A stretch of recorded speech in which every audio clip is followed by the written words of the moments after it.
দুঃসময়ে দেশ ও মানুষের পাশে নেই অধিকাংশ ধনাঢ্য ব্যবসায়ী অর্থ পাচারকারী। খোঁজ নেই বহু জনপ্রতিনিধির, সমালোচনা বিশিষ্টজনদের। দেশে 24 ঘন্টায় মারা গেছেন আরো 9 জন, মোট প্রাণহানি 110। যুক্তরাষ্ট্র, যুক্তরাজ্য ও মধ্যপ্রাচ্যে মৃত্যুর তালিকায় 3 শতাধিক বাংলাদেশি। বিশ্বজুড়ে ঝরল 1,71,000 প্রাণ, আক্রান্ত 25 লাখের ঘরে। যুক্তরাষ্ট্র অভিবাসন স্থগিত করতে যাচ্ছেন ট্রাম্প, শঙ্কিত শরণার্থীরা। অভিযোগ আর অজুহাতে ঘরের বাইরে অগণিত মানুষ, কঠোর হচ্ছে সশস্ত্র বাহিনী। উদ্ধার হলো 1200 অবৈধ মজুদের টেস্টিং কিট। করোনা চিকিৎসায় চালু হচ্ছে আরো 5 হাসপাতাল। বসুন্ধরা অস্থায়ী আইসোলেশন নির্মাণে দ্রুত গতি। চিকিৎসক ও রোগীর পৃথক রুম নির্মাণ শেষ পর্যায়ে। প্রিমিয়ার লিগ সহ সব ক্রিকেট বন্ধ থাকায় বড় আর্থিক সংকটের শঙ্কায় ক্রিকেটাররা। লকডাউনে ঘরবন্দি, আপাতত দিচ্ছেন ফিটনেসে গুরুত্ব।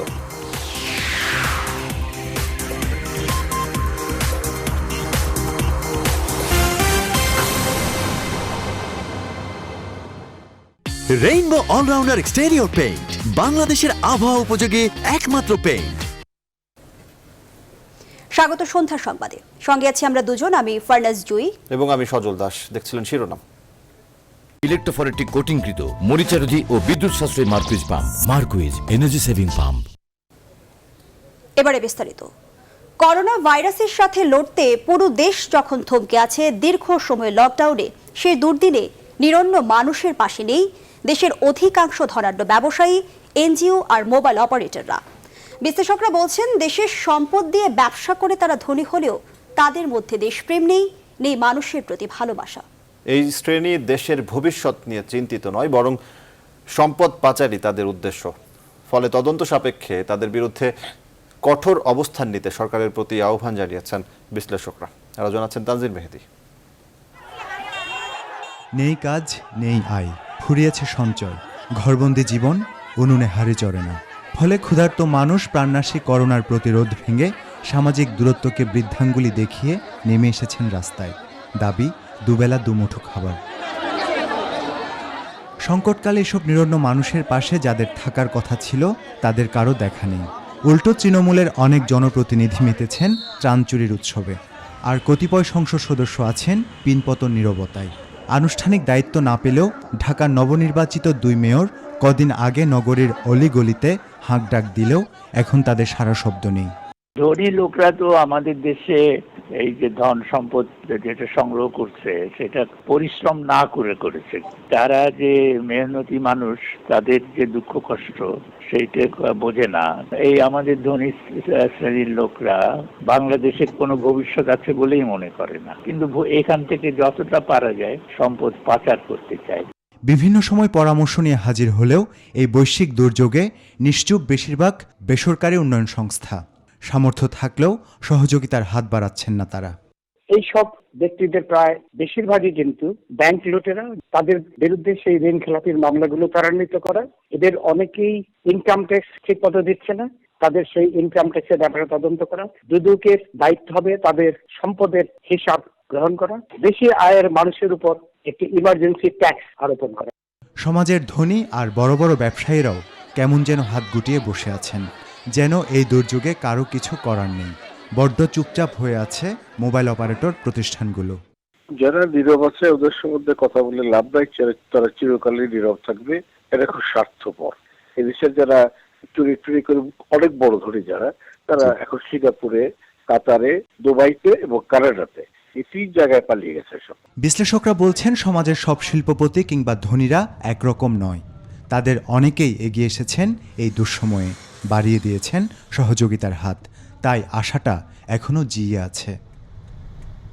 তানজির মেহেদি, নিউজ 24, ঢাকা। মানুষের এমন দুঃসময়ে যেসব জনপ্রতিনিধি পাশে নেই, এর দায়ে রাজনীতি থেকেই তাদের বিদায় করা উচিত বলে মনে করেন বিশিষ্ট নাগরিকেরা। একই কারণে আওয়ামী লীগ, বিএনপির একাধিক নেতা, এমনকি রাজধানীর 2 এমপিও তাদের সহকর্মীদের এমন আচরণে অনেকটাই ক্ষুব্ধ। বিস্তারিত তৌহিদ শান্তর প্রতিবেদনে। এ এক নতুন শব্দ, লকডাউন। রিকশা চালকের রিকশা চলে না, কুলি মুটে মজুরদের কাজ বন্ধ। যাদের জীবন দিন আনি দিন খাই বাক্যকে অনুসরণ করত, আজ তাদের জীবন যে কি দুঃসহ। এমন দাঁড়িয়ে থাকা, খাবারের প্রত্যাশায় সারি সারি হাতের এমন চাওয়াই বলে দেয় কেমন কাটছে রাজধানীর ঢাকার জীবন। আর এই সময়টায় মানুষের পাশে নেই রাজধানীর অধিকাংশ সংসদ সদস্য। দুই একজন হয়তো কিছু খাবার দিচ্ছেন, তারাও ক্ষুব্ধ সহকর্মী এমপিদের প্রতি। জনপ্রতিনিধি যাদের অর্থনৈতিক অবস্থা ভালো, এই মুহূর্তে জনগণের পাশে, নিম্ন আয়ের মানুষের পাশে তাদের দাঁড়ানো উচিত, এবং এটা শতকরা 100%। বিরোধী দল হিসেবে বিএনপির সাফাই, তারা যেহেতু ক্ষমতায় নেই, মানুষের পাশে দাঁড়ানোর মূল দায়িত্ব সরকারি দলের নেতাদের। সরকারি কোনো বরাদ্দ না, এটা একান্তভাবে আমাদের নিজস্ব, তাদের যে সাহায্য দরকার তাদেরকে সাহায্য করো।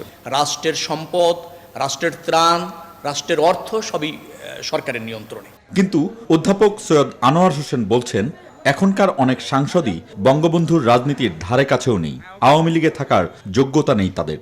একই মত ঢাকা বিশ্ববিদ্যালয়ের সাবেক VC এস.এম.এ. ফায়েজের। Political leaders, particularly the member of the parliaments, they should come forward seriously.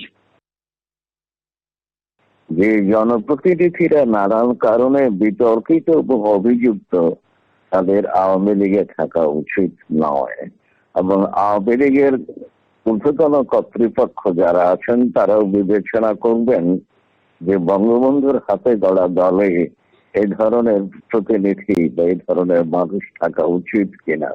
মানুষের এই বিপদে মানুষের পাশে থাকার সুযোগ পেয়েছিলেন রাজনীতিবিদরা। হাতে গোনা দু একজন ছাড়া যেখানে কাউকে পেল না সেই ভোটার, সেই নিরন্ন মানুষ। তৌহিদ শান্ত, নিউজ 24, ঢাকা। এবারে স্যাভলন অ্যান্টিসেপটিক সোপের সৌজন্যে করোনা ভাইরাস পরিস্থিতি।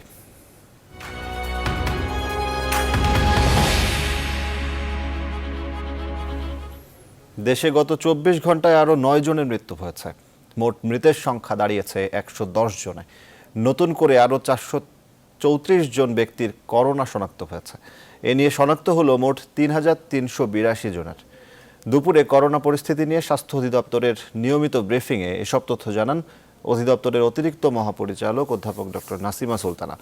তিনি আরও জানান, গত 24 ঘন্টায় নমুনা সংগ্রহ করা হয়েছে 3,128টি, যা গতকালের চেয়ে 3.7% বেশি। নমুনা পরীক্ষা করা হয়েছে 2,974টি, যা আগের দিনের চেয়ে 7% বেশি। এছাড়াও গত 24 ঘন্টায় সুস্থ হয়েছেন 2 জন। এখন পর্যন্ত সর্বমোট সুস্থ 87 জন।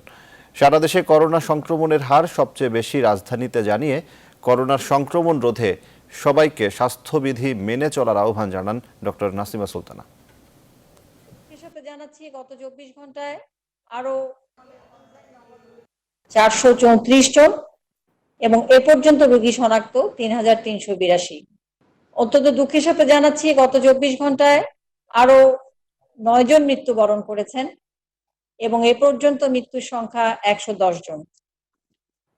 এই 9 জনের মধ্যে পুরুষ 5 জন, মহিলা 4 জন। গত 24 ঘন্টায় সুস্থ হয়েছেন 2 জন এবং এ পর্যন্ত 87 জন সুস্থ হয়ে বাড়ি ফিরে গেছেন। করোনা ভাইরাসের প্রকোপ ধীরে ধীরে কমছে যুক্তরাষ্ট্রে। এরই মধ্যে কয়েকটি স্টেট প্রস্তুতি নিচ্ছে লকডাউন তুলে নেওয়ার, যদিও বাংলাদেশে অধ্যুষিত স্টেটগুলো এখনও করোনা শৃঙ্খলের মধ্যেই আছে। যুক্তরাজ্যে প্রাণঘাতী কোভিড-19 আক্রান্ত হয়ে 2 নারী সহ এ পর্যন্ত অন্তত 132 জন ব্রিটিশ বাংলাদেশের মৃত্যু হয়েছে। এদিকে সৌদি আরবে মারা যাওয়া 103 জনের 34 জন বাংলাদেশি। বিস্তারিত চন্দ্রানী চন্দ্রার রিপোর্টে।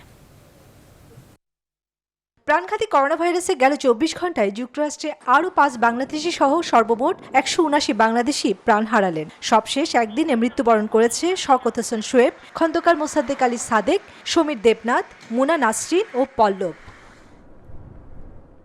যুক্তরাজ্যে প্রাণঘাতী কোভিড-19 আক্রান্ত হয়ে 2 নারী সহ এ পর্যন্ত অন্তত 132 জন ব্রিটিশ বাংলাদেশি মৃত্যু হয়েছে।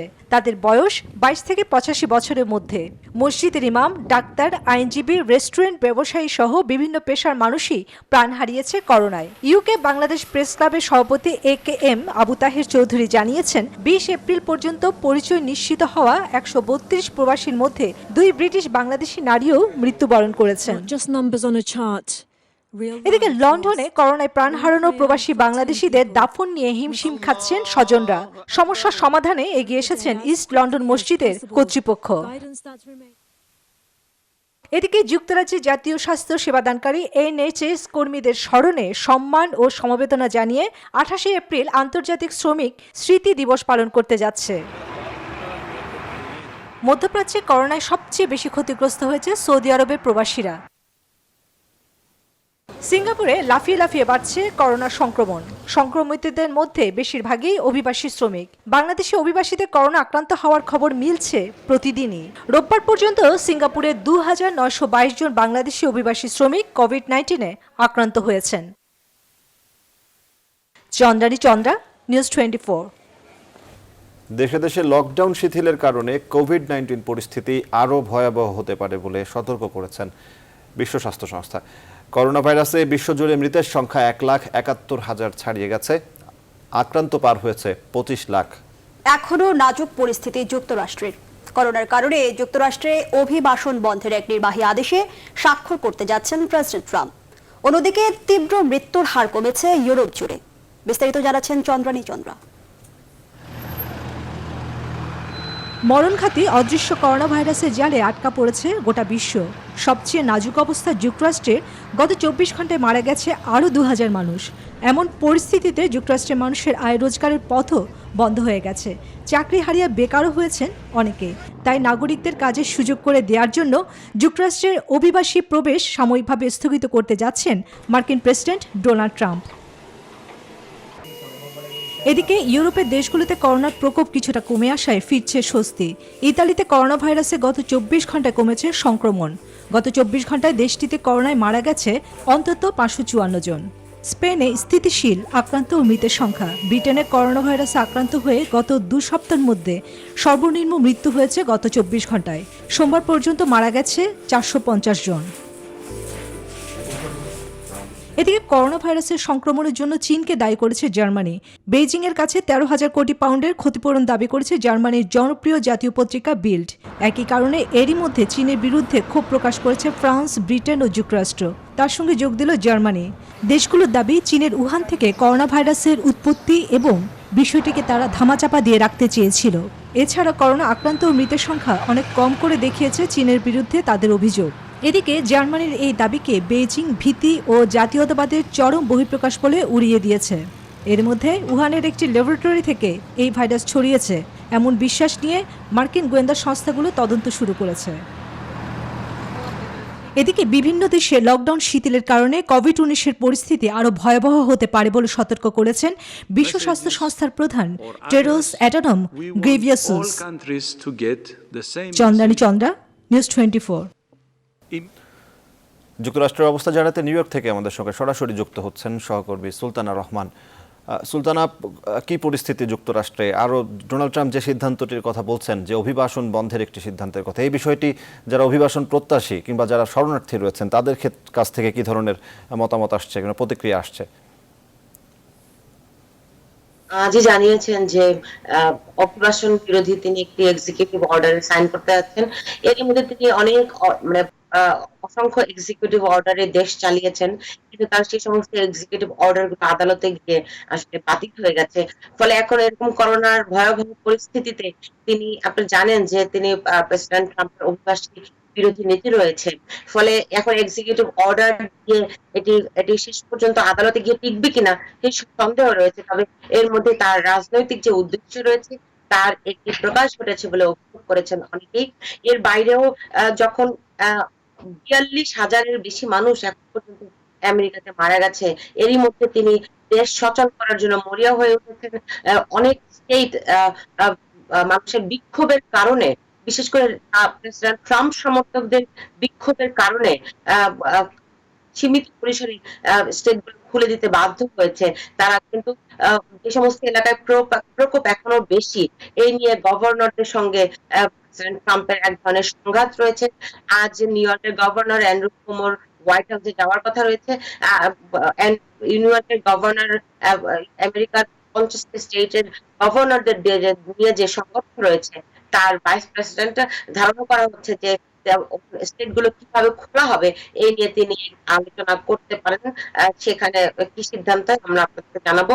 কিন্তু সামগ্রিক পরিস্থিতিতে যেভাবে করে স্টেট গুলোতে মানুষ সামাজিক দূরত্ব মানছে না, তারা বিক্ষোভ করছে, এমনকি এই বিক্ষোভকারীদের সামনে স্বাস্থ্যকর্মীরা হাসপাতাল থেকে বেরিয়ে এসে প্রতিরোধ করার চেষ্টা করছে। এরকম একটি অবস্থায় সে রাজনীতি পৌঁছেছে, যে কারণে অনেকেই শঙ্কিত বোধ করছে।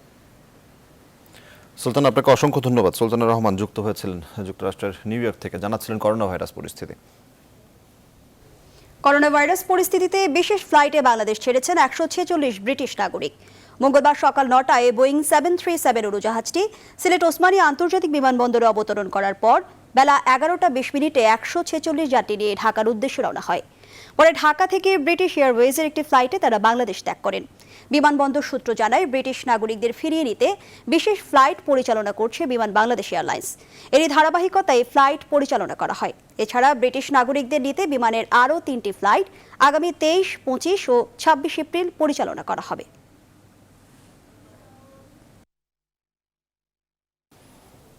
যুক্তরাজ্যে করোনা পরিস্থিতির সবশেষ অবস্থা জানাতে আমাদের সঙ্গে আসমা মাসুম যুক্ত রয়েছেন। মাসুম, 2 নারী সহ যুক্তরাজ্যে 132 প্রবাসীর মৃত্যু হয়েছে। কি অবস্থা প্রবাসীদের, বিশেষ করে বাংলাদেশি যারা রয়েছেন তাদের কি অবস্থা? সার্বিক করোনা পরিস্থিতি জানতে চাই আপনার কাছে মাসুম।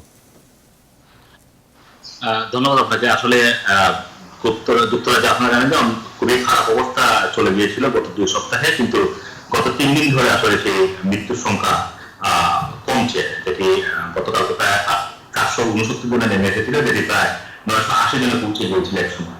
তো এটি হচ্ছে একটা আশার খবর যে প্রতিদিন মৃত্যুর সংখ্যা কমছে এবং সেটি কমতে কমতে এক পর্যায়ে শূন্যের কোটায় নেমে আসবে, এটি সবাই প্রত্যাশা করছেন।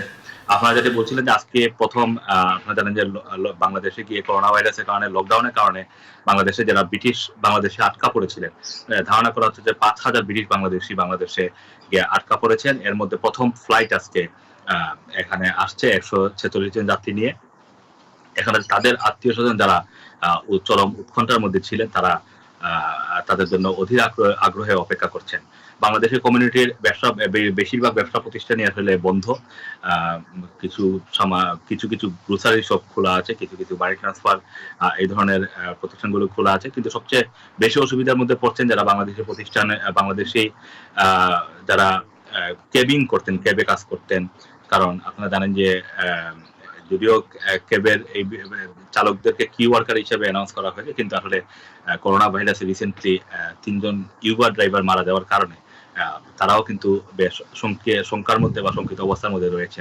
এর পাশাপাশি ব্রিটিশ বাংলাদেশি যারা রেস্টুরেন্ট সেক্টরে কাজ করেন, রেস্টুরেন্ট সেক্টর বন্ধ রয়েছে, শুধুমাত্র টেকওয়ে খোলা রয়েছে, সেখানে স্টাফ কাট রয়েছে এবং বেশিরভাগ রেস্টুরেন্ট কর্মী যারা মূলত কাজ ডকুমেন্টেড না, তারা আসলে খুব সমস্যার মধ্যে রয়েছেন। কারণ আনডকুমেন্টেড থাকার কারণে তারা কিন্তু সরকার থেকে কোনো ধরনের কোনো প্রণোদনা তারা পাচ্ছেন না। তো সবকিছু মিলিয়ে বাংলাদেশের কমিউনিটি আসলে একটি শঙ্কার মধ্যে রয়েছে। মাসুম, আপনাকে অসংখ্য ধন্যবাদ। সহকর্মী আসমা মাসুম যুক্তরাজ্যের করোনা পরিস্থিতি জানাচ্ছিলেন। এবার হেক্সাল হ্যান্ড স্যানিটাইজারের সৌজন্যে করোনা ভাইরাস পরিস্থিতির আরো খবর।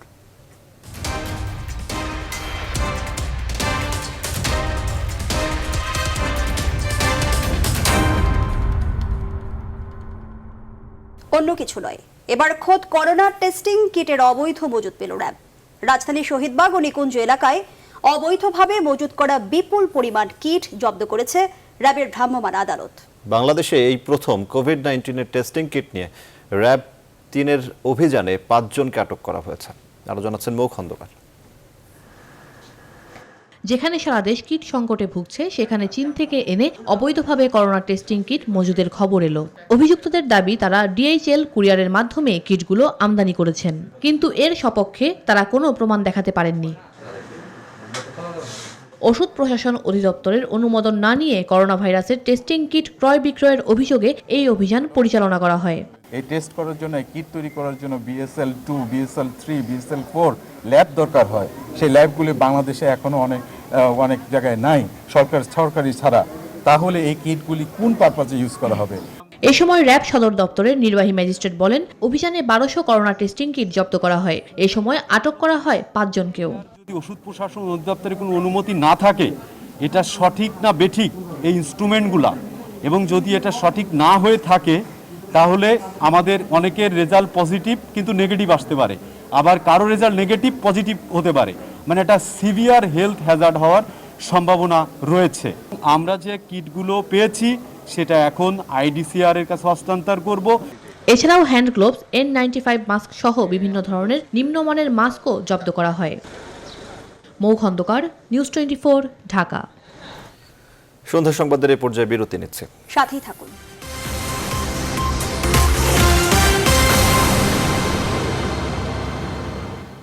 বিরতির পর আবারও স্বাগত। দেখছেন নিউজ 24 সন্ধ্যা সংবাদ। লকডাউনে প্রতিদিনই ঘরের বাইরে বের হচ্ছেন অগণিত মানুষ, বেশি ভিড় কাঁচা বাজারে। সেনাবাহিনী ও আইন শৃঙ্খলা বাহিনীর সদস্যরা সাধারণ মানুষকে সামাজিক দূরত্ব বজায় রাখার নির্দেশনা দিচ্ছেন রাজধানীর বিভিন্ন জায়গায়, কখনো কঠোরও হচ্ছেন। অন্তরা বিশ্বাসের প্রতিবেদন। রাজধানীর মোহাম্মদপুর এখানকার টাউন হলের কাঁচা বাজার নিয়ে আসা হয়েছে একটি মাঠের মধ্যে। করোনার সময়ে সামাজিক দূরত্ব বজায় রাখতে প্রশাসন এ নির্দেশ দেয়, তবে নির্দিষ্ট দূরত্ব রাখছেন না অনেকেই। মানসিকতা চেঞ্জ করতে হবে প্রথমত, কারণ সতর্কতা শুধু মানে সরকার বলে দিবে বা আদার্স কেউ বলবে আমি সতর্ক থাকবো তা না, নিজের সতর্কতা নিজে নিলেই মনে হয় বেটার। আজকে রাত্রের মধ্যে আমরা এই জায়গাটা 6 ফিট করেছি, 6 ফিট নাহলে 5 ফিট হলো আমরা গ্যাপ গ্যাপ করে বসাই দেবো। কারওয়ান বাজারেও খুচরা সবজি দোকানের বেশিরভাগই বন্ধ, তারপরও মানুষের সমাগম চোখে পড়ার মতো। আমরা তো না খাই মরুন অবস্থা, তারা মাল বেচে খাইবো, আমরা মানুষ যাইতে বেশি, দিনে তো মানুষ হয় অল্প, একটা দুটা মানুষ আমরা টুকটাক মাল বেশি, আমগো বেচতে দেবো না। এখানে বাজার অবস্থা আজকে হালকা পাতলা, লোকজনকে তাই সবাই নিষেধ করছে চলে যাওয়ার জন্য। তা আমরা এসে ঢুকলাম, অনেক দূর হাঁটতে হাঁটতে অনেক ভিতরে গিয়ে কিছু সবজি টবজি পাওয়া গেল। রাত্রে এত লোকের বেচা কিনি, ধুমধার একটা হেভি লোকের ভিড়, রাত 12টা হইতে সকাল 8টা পর্যন্ত বেচা কিনি হয়, কিন্তু আমাদের দিনের বেলা যে খুচরা দোকানগুলো বন্ধ করে দেয়, এটা লাভ কি? সেনাবাহিনীর সদস্যরা রাজধানীর বিভিন্ন এলাকায় জিজ্ঞাসাবাদ করেন। কম গুরুত্বপূর্ণ কাজে বের হলে তাদের বিরুদ্ধে ব্যবস্থা গ্রহণ করার কথাও জানায় তারা। টহলটা আমরা বাড়িয়েছি, কারণ হচ্ছে আমাদের পুরো মোহাম্মদপুর এলাকায় যাতে একই সময় আমরা যাতে পুরো এলাকাটা কভার করতে পারি। অনেকে ধৈর্য হারিয়ে ফেলছেন বাসায় থাকতে থাকতে, এই কারণে তারা বাসা থেকে বের হচ্ছেন। তাদেরকে আমরা বোঝানোর চেষ্টা করছি, তাদেরকে আমরা বোঝানোর চেষ্টা করার সাথে সাথে তাদের বিরুদ্ধে আমরা আইনগত ব্যবস্থাও নিচ্ছি, যেমন তাদেরকে জরিমানা করছি এবং দাঁড় করে রাখছি, এবং ক্ষেত্র বিশেষে তাদেরকে পুলিশের হাতে আমরা তুলে দিচ্ছি। র্যাব পুলিশের সদস্যরাও মাঠে আছেন দিন রাত 24 ঘন্টা। তবে অনেক জায়গাতেই ট্রাক থেকে ন্যায্য মূল্যে চাল ডাল কিনতে গিয়ে কাছাকাছি থাকছেন সাধারণ মানুষ। রাস্তায় যানবাহনও চোখে পড়ার মতো। অন্তরা বিশ্বাস, নিউজ 24, ঢাকা। চিকিৎসকদের নিরাপত্তা ও সুযোগ সুবিধা নিশ্চিত করেই দেশে চালু হচ্ছে কোভিড-19-এর আরও 5টি বিশেষায়িত হাসপাতাল। এরই মধ্যে কোভিড-19 রোগী ভর্তিও শুরু করেছে বেশ কিছু হাসপাতাল, বাকিগুলোতেও চলছে চূড়ান্ত প্রস্তুতি। রিশাদ হাসান জানাচ্ছেন বিস্তারিত। রাজধানীর মুগদা জেনারেল হাসপাতালের করোনা ওয়ার্ডে চিকিৎসক ও স্বাস্থ্যকর্মীদের ব্যস্ততা। কোভিড-19-এর রোগীরা আসবেন, সে কারণেই এই প্রস্তুতি। চিকিৎসক, নার্স ও স্বাস্থ্যকর্মীদের নিরাপত্তা মাথায় রেখেই কোভিড হাসপাতালে রূপান্তর হতে যাচ্ছে এই হাসপাতাল, জানান কমিটির সদস্যরা। KN95 mask, that is equivalent to N95 mask, এবং স্ট্যান্ডার্ড পিপি। এবার যেটা আমরা দিচ্ছি সেটা স্ট্যান্ডার্ড সরঞ্জামই দিচ্ছি। সুসংগঠিত এবং চিকিৎসকদের সর্বোচ্চ নিরাপত্তা, সেই সঙ্গে রোগীর সর্বোচ্চ সেবা হচ্ছে আমাদের মোটো। নিরাপত্তার পাশাপাশি সামনে থেকে যারা কোভিড-19 রোগীদের চিকিৎসা দেবেন তাদের কোয়ারেন্টাইনের জন্য করা হচ্ছে ভিন্ন ব্যবস্থাও। 7 দিন ডিউটি করার পরে তাকে কিন্তু 14 দিন কোয়ারেন্টাইনে থাকতে হবে, তখন উনি ফ্যামিলির সাথে যেতে পারবেন না, তাকে হোটেলেই অবস্থান করতে হবে বা আলাদা অবস্থান করতে হবে পরিবার থেকে স্বতন্ত্র। তো সেই ক্ষেত্রে তখনও আমরা তাদেরকে হোটেল সাপোর্ট সেটা দেওয়ার জন্য সরকার থেকে ব্যবস্থা করা হয়েছে, যেটা আমরা মেনটেন করছি। রাজধানীর সোহরাওয়ার্দী হাসপাতালের এই বৈঠক সাধারণ নয়। কোভিড-19 রোগীদের চিকিৎসার জন্য তালিকাভুক্ত করা হয়েছে এই হাসপাতালকেও, এজন্য এখানেও চলছে কোভিড রোগীদের চিকিৎসা পরিকল্পনা। এই হাসপাতালের পরিচালক জানান, কোভিড রোগীদের চিকিৎসায় হাসপাতালের নেওয়া বিভিন্ন পরিকল্পনার কথা। আমরা ডাক্তার, নার্সদের মনোবল আরও জোরদার করার জন্য তাদের আমরা মনোরোগ বিশেষজ্ঞ দিয়ে সেশন করছি, এবং আমাদের প্রতিদিন তাদের আমরা ইয়োগা সেশন করছি, যেগুলির মাধ্যমে তাদের মনোবল আরও চাঙ্গা হয়। এর বাইরে শেখ হাসিনা বার্ন ইনস্টিটিউট ও শেখ রাসেল গ্যাস্ট্রোলিভার হাসপাতালও তাদের প্রস্তুতি শেষে সেবা দেওয়া শুরু করবে কোভিড-19 রোগীদের, যেখানে রোগীদের নিরবচ্ছিন্ন সেবার প্রতিশ্রুতি দিচ্ছেন চিকিৎসকরা। রিশাদ হাসান, নিউজ 24, ঢাকা। করোনা রোগীদের চিকিৎসায় বসুন্ধরা এগিয়ে চলছে দেশের সবচেয়ে বড় অস্থায়ী আইসোলেশন সেন্টারের অবকাঠামো নির্মাণ কাজ। স্বাস্থ্য প্রকৌশল কর্তৃপক্ষ জানিয়েছে, হাসপাতালের বেড সহ প্রয়োজনীয় সামগ্রী আনা হয়েছে, সম্পন্ন হয়েছে পয়ঃনিষ্কাশন ব্যবস্থাও। তৌহিদ শান্তর প্রতিবেদন।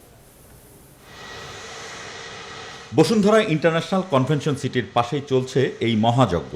করোনা ভাইরাসে আক্রান্তদের চিকিৎসায় দেশের সবচেয়ে বড় আইসোলেশন সেন্টারটি তৈরিতে শ্রমিকদের কাজের গতিও বেড়েছে অনেক। স্বাস্থ্য প্রকৌশল কর্তৃপক্ষ জানায়, অধিকাংশ কাজই শেষের পথে। আমাদের একদম সর্বোচ্চ এফোর্ট এখানে নিয়োগ করা আছে, মানে ঠিকাদাররা তো আরও কত কষ্ট করে মালামাল প্রকিউর করে, তারা সর্বোচ্চ এফোর্ট দিচ্ছে এবং আমরা কাজের গতিতে আমরা স্যাটিসফাই। তিনি বলেন, চিকিৎসক, নার্স এবং রোগীদের জন্য আলাদা রুম নির্মাণের কাজ প্রায় শেষ, আর রোগীদের বেড এবং চিকিৎসা সরঞ্জামও প্রস্তুত রয়েছে। আমাদের বেড চলে আসছে, আমাদের টয়লেট গ্যাং দেখছেন আপনারা, টাইলসের কাজও প্রায় শেষ, আবার ফ্লোরের যে ম্যাট সেটাও বিছানো চলছে এবং একই সাথে ইলেকট্রিক্যালের যে সুইচিংয়ের যে কাজ, প্যারালাল সমস্ত কাজ আমরা চালা যাচ্ছি যাতে আমাদের অভীষ্ট লক্ষ্য আমরা অর্জন করি। বৈশ্বিক মহামারী কোভিড-19 মোকাবেলায় নিজস্ব জায়গায় অস্থায়ী এই হাসপাতালটি নির্মাণে এগিয়ে এসেছে বসুন্ধরা গ্রুপ। নির্মাণ কাজ শেষ হলেই সেই দিন থেকেই করোনা রোগীদের সেবা দেওয়া শুরু হবে। তৌহিদ শান্ত, নিউজ 24, ঢাকা। করোনা দুর্যোগও আসছে রমজানে, সারা দেশে নিরবচ্ছিন্ন বিদ্যুৎ সেবা চালু থাকবে, এমনটা জানালেন বিদ্যুৎ, জ্বালানি ও খনিজ সম্পদ প্রতিমন্ত্রী নসরুল হামিদ বিপু। দেশে বিদ্যুতের কোনো ঘাটতি নেই, 24 ঘন্টা বিদ্যুৎ নিরবিচ্ছিন্ন রাখতে জীবনের ঝুঁকি নিয়েও জরুরি সেবা হিসেবে মাঠে কাজ করে যাচ্ছেন কর্মকর্তা কর্মচারীরা। আমাদের বিদ্যুতের ঘাটতি নেই, তো সাফিসিয়েন্ট বিদ্যুৎ করে সামনে রমজানে নিরবিচ্ছিন্ন বিদ্যুৎ থাকবে সব জায়গাতে। আমাদের সবগুলি প্ল্যান্টই মোটামুটি ঠিক আছে, এখন কোনো সমস্যা নেই। 24 ঘন্টা কাজ করতেছে আমাদের বিদ্যুতের কর্মকর্তা কর্মচারীরা। এখন খালি এই বিশেষ পরিস্থিতি কেবল, আমাদের সামনের বছরও ইনশাআল্লাহ আমরা ভালো থাকবো। আমরা বিদেশ থেকে যে গ্যাস আনছি এবং নিজেদের যে গ্যাস আছে সেটাও তো, সেই ফিল্ডগুলো তো চালু আছে। সংবাদের এ পর্যায়ে আবারও বিরতি নিচ্ছে, সঙ্গেই থাকুন।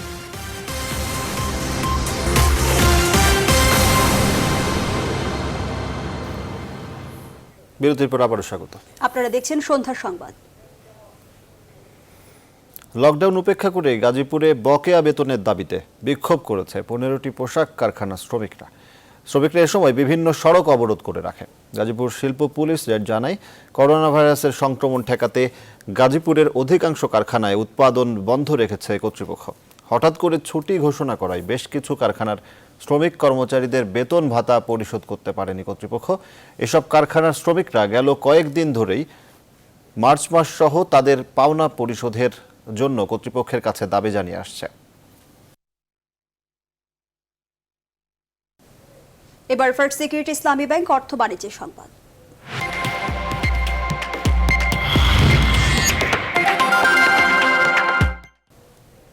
চালু আছে চট্টগ্রাম বন্দর, নেই পর্যাপ্ত ট্রাক কাভার্ড ভ্যান, ফলে পণ্য ডেলিভারির গতি বেশ ধীর, আর এতে কন্টেইনার জট ভয়াবহ হয়ে উঠেছে। পরিস্থিতি মোকাবেলায় কন্টেইনার ছাড়াতে নানা অফার দিয়েও আমদানিকারকদের বন্দরমুখী করতে পারছে না কর্তৃপক্ষ। বন্দর ব্যবহারকারীরা আমলাতান্ত্রিক জটিলতা দূর করার আহ্বান জানিয়েছেন। চট্টগ্রাম থেকে নয়ন বড়ুয়াজয়ের তথ্য চিত্রে ডেস্ক রিপোর্ট। চট্টগ্রাম বন্দরে বর্তমানে ধারণ ক্ষমতার 15 থেকে 20% বেশি কন্টেইনার জমে গেছে। এই পরিস্থিতিতে বন্দরের স্বাভাবিক কার্যক্রম পরিচালনা করা রীতিমতো দুরূহ হয়ে পড়েছে। প্রতিদিন 4000 কন্টেইনার জাহাজ নামলে ছাড়া হচ্ছে 500-র মতো কন্টেইনার। আজকে মাত্র 500 থেকে 600 কন্টেইনারের অ্যাসাইনমেন্ট আছে, যেখানে আমরা নর্মাল ডেতে 3000, 3500, 4000 পর্যন্ত টিউজ ডেলিভারি যায়। চট্টগ্রাম বন্দরের বহির্নোঙরে স্বাভাবিক সময়ে পণ্য খালাসের জন্য অপেক্ষমান জাহাজের সংখ্যা থাকে সর্বোচ্চ 5 থেকে 7টি। তবে এখন বন্দরের বহির্নোঙরে অপেক্ষমান কন্টেইনার জাহাজের সংখ্যা 25টির চেয়েও বেশি। সারা দেশে অঘোষিত লকডাউনে থাকায় পণ্য খালাস কম হচ্ছে। আমাদের কন্টেইনার যে ধারণ ক্ষমতা তার থেকে আরও ধরেন 15-20% বেশি আছে। স্বাভাবিক কার্যক্রম করার মতো পরিস্থিতি বন্দরে এখন নাই। তবে বন্দর ব্যবহারকারীরা বলছেন শুধু বন্দর খোলা রাখলে হবে না, দরকার ব্যবসায়ীদের কার্যক্রম পুরোদমে চালু রাখা। চট্টগ্রাম বন্দর যদি কাজ করে থাকে কিন্তু অন্যান্য ডিপার্টমেন্টগুলো সঠিক সময়ে সঠিকভাবে কাজ করতে পারে না। বোর্ডের অ্যাক্টিভিটি যদি বন্ধ হয়ে যায় তাহলে দেশের টোটাল অর্থনীতি কোলাপস হয়ে যাবে। অন্যদিকে করোনার এই লকডাউনের মধ্যেও স্বাভাবিক রয়েছে আমদানি রপ্তানি কার্যক্রম, জানালেন কাস্টমস কমিশনার। আমরা চালু রেখেছি আমদানি এবং রপ্তানি দুটোই। যদি ট্রান্সপোর্ট এবং লেবারটা অ্যাভেলেবল হতো তাহলে হয়তো ক্লিয়ারেন্স আর একটু বাড়তো। তবে এই সমস্যার সমাধানে সমন্বয়ের কোনো বিকল্প নেই বলে মনে করছেন বন্দর সংশ্লিষ্টরা। Desk report, news 24। ইতিহাসে প্রথমবারের মতো আন্তর্জাতিক বাণিজ্যে যুক্তরাষ্ট্রে তেলের দাম শূন্যের নিচে নেমে এসেছে। 20 এপ্রিল দেশটির অপরিশোধিত তেলের শীর্ষ ব্র্যান্ড ওয়েস্ট টেক্সাস ইন্টারমিডিয়েটসের প্রতি ব্যারেল বিক্রি হয়েছে -$37.63। এখন ক্রেতাকে উল্টো টাকা দিতেও রাজি উৎপাদকরা, কারণ একদিকে করোনার প্রকোপে আগের তুলনায় মানুষ ভ্রমণ সীমিত করায় তেলের চাহিদা কমে গেছে, অন্যদিকে উৎপাদন অব্যাহত থাকায় তেলের মজুদ কেন্দ্রগুলো পরিপূর্ণ হয়ে আছে। এমনকি আগামী মে মাস নাগাদ তেল মজুদের আর জায়গা থাকবে না বলেও আশঙ্কা করা হচ্ছে। তাই উৎপাদকরা তেলের দাম মাত্রাতিরিক্ত কমিয়ে সংরক্ষণাগারে খরচ কমানোর চেষ্টা করেছেন। এই অবস্থায় বাংলাদেশের জন্য সুযোগ তৈরি হয়েছে বলে মনে করেন জ্বালানি বিশেষজ্ঞ মতামিম। তার মতে পর্যাপ্ত মজুদ করে রাখার এটাই উপযুক্ত সময়।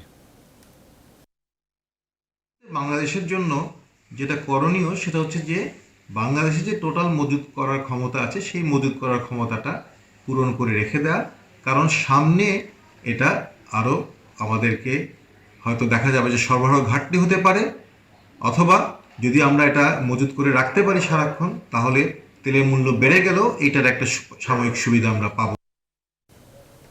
আবারও বিরতি নিচ্ছি, সঙ্গেই থাকুন।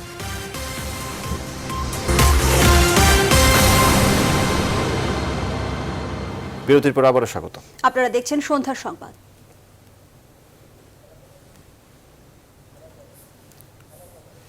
জানাবো খেলার খবর। দেশে করোনার টালমাটাল পরিস্থিতিতে বন্ধ আছে প্রিমিয়ার লিগ সহ সকল ধরনের ক্রিকেট।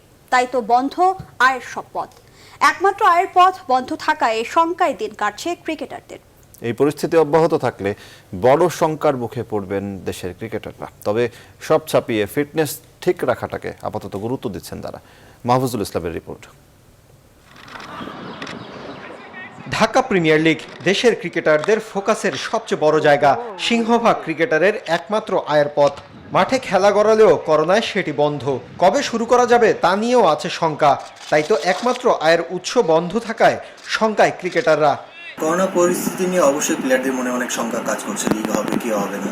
যদি ঢাকা লিগ না হয় আমরা প্লেয়াররা কিন্তু বড় ধরনের ক্ষতির সম্মুখীন হব। ইতিমধ্যেই উদ্ভূত পরিস্থিতিতে ক্রিকেটারদের পাশে এসে দাঁড়িয়েছে বিসিবি। সাময়িক ক্ষতি হলেও দীর্ঘমেয়াদে যাতে ক্ষতিটা না হয় এটাই ক্রিকেটারদের প্রার্থনা। শুধু আমরা না, আসলে ভাইরাসের কারণে পুরো বাংলাদেশবাসী যে যার সেক্টরে তারা অনেকভাবে ক্ষতিগ্রস্ত হচ্ছে। সো আল্লাহর কাছে প্রার্থনা এটাই যে আল্লাহ যেন তাড়াতাড়ি ভাইরাসটাকে ঠিক করে দেয়, আমরা আবার আগের মতো স্বাভাবিক লাইফ লিড করতে পারি। প্রিমিয়ার লিগে ধরেন অলমোস্ট 140 থেকে 150 জনের প্লেয়ার বা তার অধিক প্লেয়ার কিন্তু প্রিমিয়ার লিগ খেলে। ক্লাবে যেই টাকাটা পায় সেই টাকা দিয়ে কিন্তু পুরো বছরটা তাদের চলে। সিবিকে অবশ্যই ধন্যবাদ দেওয়া উচিত, তারা কন্ট্রাক্টের বাইরের প্লেয়ারদের দিকে তাকিয়েছে। বিসিবি কিন্তু অলরেডি তাদের ওয়েবসাইটে অনেকগুলো ফিটনেস ট্রেনিং এর শিডিউল কিন্তু দিয়ে দিয়েছে এবং চার্টগুলি কিন্তু সবাই অলমোস্ট যারা ফলো করার তারা কিন্তু সবাই ফলো করছে। ক্রিকেটারদের এই দুঃসময়ে সংশ্লিষ্ট মহল তাদের পাশে থাকবে বলেও আশা প্রকাশ করেন তারা। আমার যতটুকু জানা কোয়াদ কিন্তু অলরেডি একটা স্টেপ নিয়েছে যে মাসের 50% টাকা কিন্তু আমরা প্লেয়াররা যারা ফার্স্ট ক্লাসে কন্ট্রাক্টে আছি তারা কিন্তু অলরেডি এই টাকাটা আমার মনে হয় এটা কোয়াদকে দেওয়া হবে এবং কোয়াদ এটা ডিক্লেয়ার করবে এটা ওনারা কিভাবে কোথায় এবং কাকে ডিস্ট্রিবিউট করবে। করোনার কারণে অনির্দিষ্টকালের জন্য স্থগিত আছে প্রিমিয়ার লিগ ক্রিকেট। এখন আমাদের খুব একটা কঠিন সময়, প্লিজ সবাই আশায় থাকবেন। মাহফুজুল ইসলাম, নিউজ 24, ঢাকা। এর সাথে সন্ধ্যার সংবাদের শেষ ভাগে আমরা তার আগে শিরোনামগুলো জানাবো আর একবার।